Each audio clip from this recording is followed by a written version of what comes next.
গোপালগঞ্জের বঙ্গবন্ধু শেখ মুজিবুর রহমান বিজ্ঞান ও প্রযুক্তি বিশ্ববিদ্যালয়ের কম্পিউটার সায়েন্স অ্যান্ড ইঞ্জিনিয়ারিং বিভাগের চেয়ারম্যান সহকারী অধ্যাপক আক্কাস আলীর বিরুদ্ধে যৌন হয়রানির অভিযোগ করেছেন বিভাগের শেষ বর্ষের 2 শিক্ষার্থী।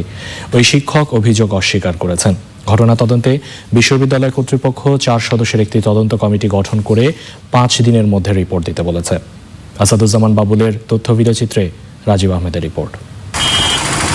বঙ্গবন্ধু শেখ মুজিবুর রহমান বিজ্ঞান ও প্রযুক্তি বিশ্ববিদ্যালয়ের কম্পিউটার সায়েন্স অ্যান্ড ইঞ্জিনিয়ারিং বিভাগের 2 শিক্ষার্থী বিভাগের 2 শিক্ষকের কাছে সহকারী অধ্যাপক আক্কাস আলীর বিরুদ্ধে 25শে জানুয়ারি যৌন হয়রানির অভিযোগপত্র দেন।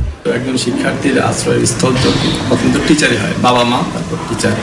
তো সেই হিসাবে মনে হয় তারা আমাদের কাছে আসছে এবং ওরা চাচ্ছিল যে এটা গোপন থাক।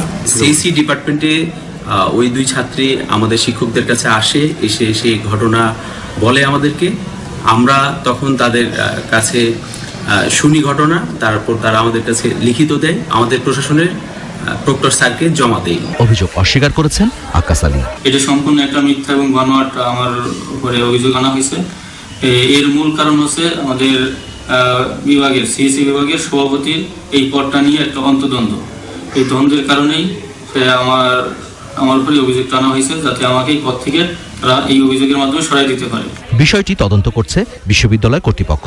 ভাইস চ্যান্সেলর মহোদয় এই ঘটনার সুষ্ঠু বিচারের জন্য তদন্ত কমিটি গঠন করেছেন এবং তদন্ত কমিটিতে 5 কর্মদিবসের সময় দিয়েছেন। তারা সেই অনুযায়ী তারা কাজ করছে এবং আমরা আশা করি যে ঘটনার সুষ্ঠু তদন্ত সাপেক্ষে প্রকৃত ঘটনা সেটা বের হয়ে আসবে এবং সেই প্রকৃত ঘটনা বের হয়ে আসার পর আমরা যথোপযুক্ত ব্যবস্থা। প্রশাসনিক সিদ্ধান্ত অনুযায়ী আক্কাস আলীকে এরই মধ্যে সকল কার্যক্রম থেকে অব্যাহতি দেওয়া হয়েছে।